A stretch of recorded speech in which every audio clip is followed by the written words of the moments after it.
Well, I'm on the farm here, and I'm staring at the John Deere 5055D. This is a 2014 model. I bought this thing brand new. It is the backbone of this farm.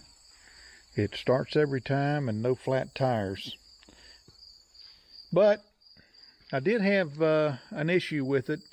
Back on the first cutting, I ran my 348 baler on my big Massey,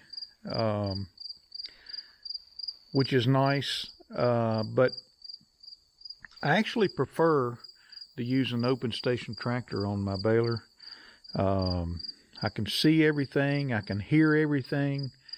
I just like an open station tractor. I don't care much to be burned to a crisp by the sun, but I use SPS 50. If they ever find out that causes cancer, I'm cooked. But I try not to get burned up, and I've even tried long sleeve shirts. I'm not so crazy about those. But the problem I had is you need hydraulic remotes for these lines in order to tilt that pan kicker from side to side. So if you're going around a turn, you can tilt it, let's say that way, and it'll throw the bale. It'll give it a slice to the left or the right, the way you've got it, the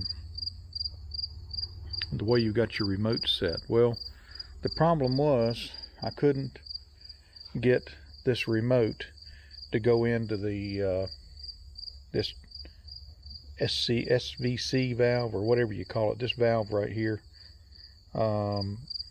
I couldn't get it to go in, and it wasn't because it was under pressure. I've got the old valve. I hope I can tear it apart and take a look-see at it, but there was something, this little guy right here would not, I don't know if I can pull that out or not. Let's see here.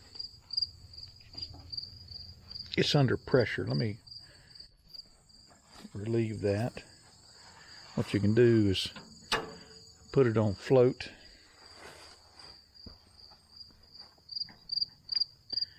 and a lot of times that'll make it so you can pull it out. So this little ring inside here would only go in about 1/8 of an inch. It wouldn't go all the way in. And so when I push this in, if I can do it and hold the camera, let me use my other hand. I'm right-handed, so I don't know if you could see that, but it depressed in, and then it locked the valve. And I could not get that thing to go in. I even beat on it with a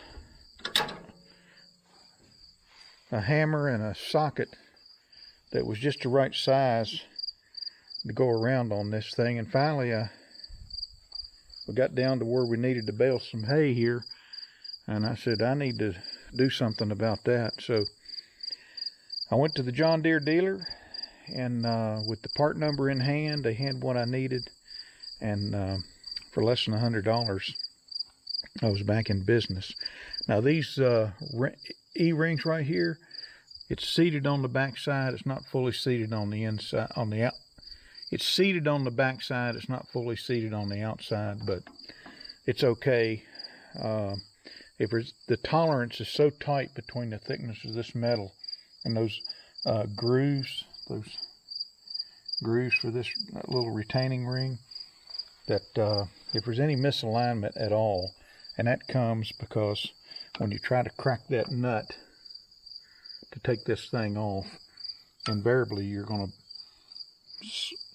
distort that tube coming up through there, and then that throws everything off. Probably the better thing to do would be to put this on and then put that on, but I didn't think of it at the time, and I'm not going to take it loose. It seems to get the job done, but that got me back in business to bale hay with the John Deere. So The John Deere wasn't broken down, the 5055D, such that it wouldn't run. I just couldn't hook another hydraulic remote to it. But the bottom line is the John Deere 5055D is back in action as far as making square bales, and this was the culprit. This is the reason why I mentioned in an older video that the John Deere was down. But I got that fixed, and it worked great. And obviously we baled some hay in here with it. So thought I'd follow up on the ailment for this tractor. Hit the like button, subscribe, share, and we'll talk to you later.